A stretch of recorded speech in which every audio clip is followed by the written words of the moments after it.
L'opera Omnia di Giacomo Contri, l'ultima realizzazione multimediale di Caritas Ticino. Si tratta di 4 DVD dentro un contenitore. Il primo DVD ha tutti i testi, i libri, i corsi, i seminari che Giacomo Contri ha prodotto in 40 anni di attività, poi tutta la serie dei Think Video e infine la novità, il testamento a Babbo Vivo che abbiamo realizzato in questa costruzione di Lego che riproduce il Relativity di Escher. Adamina, il catalogo è questo. Oggi farò il testamento. Testamento, articolo 8, differenza dei sessi. Ultimo paragrafo.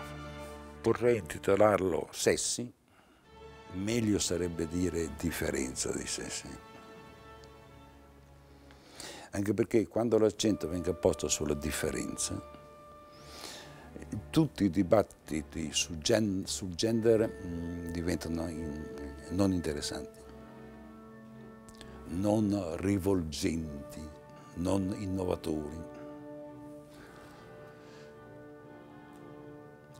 Usciti dall'uomo vecchio per il quale noi avremo questi istinti sessuali, che poi vuol dire anche un fabbisogno sessuale. Come abbiamo fabbisogno alimentare, avremo fabbisogno sessuale.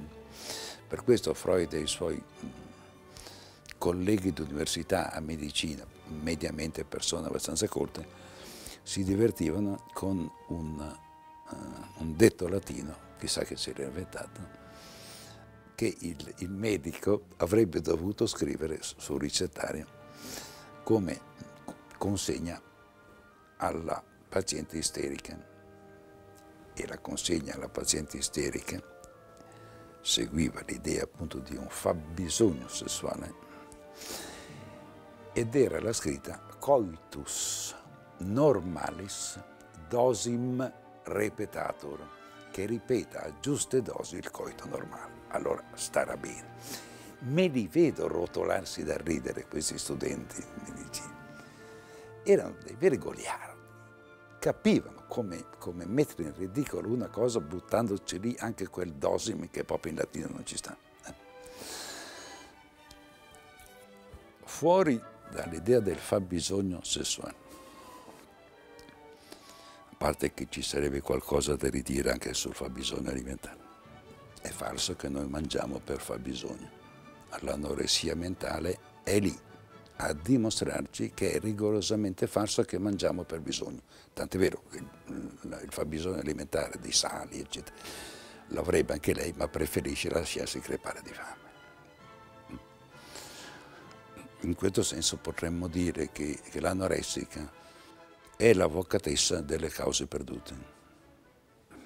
E la perde davvero la causa, o meglio, perde la vita per fare l'avvocatessa della causa perduta. Bene, al di fuori del nostro fanatismo riguardo ai sessi, io arrivo a chiamarlo fanatismo, Freud lo chiamava sopravvalutazione, siamo lì. Allora i sessi restano, la differenza,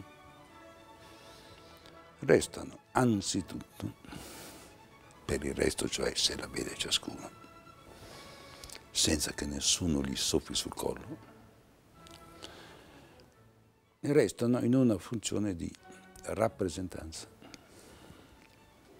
Allora, di che cosa mai i sessi nella loro differenza assumerebbero la rappresentanza?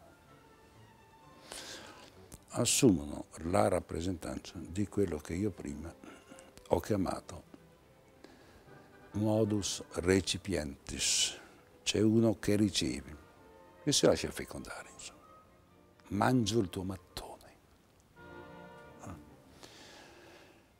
In questo senso, nella differenza dei sessi, non ho detto anzitutto la donna, è chiaro che la donna a essere costituita così anatomicamente,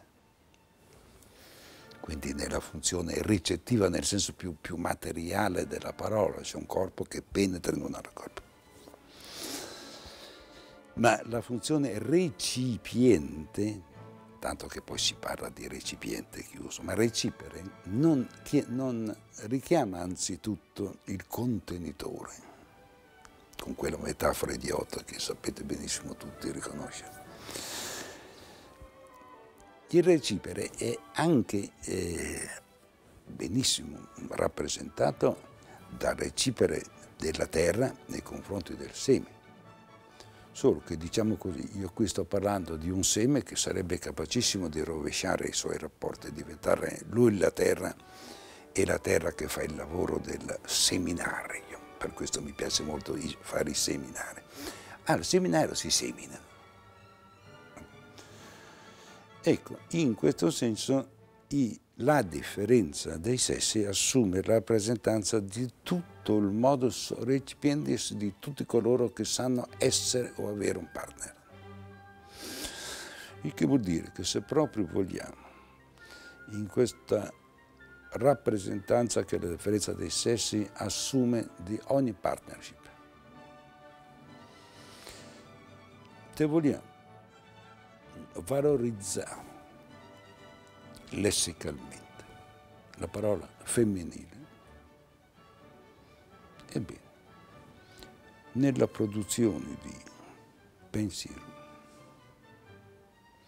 la posizione femminile, ossia recipiente, è la stessa negli uomini e nelle donne. La differenza dei sessi assume la rappresentanza del recipere sia per le donne che per gli uomini. Salta la più fanatica delle idee che femminile riguarderebbe soltanto, come si dice, la metà del cielo.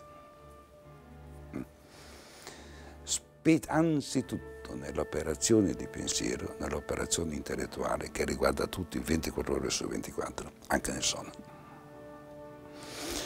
Specie anzitutto nell'operazione intellettuale, metà del nostro lavoro, maschi o femmine che siamo, è femminile, è recipiente, recipiens.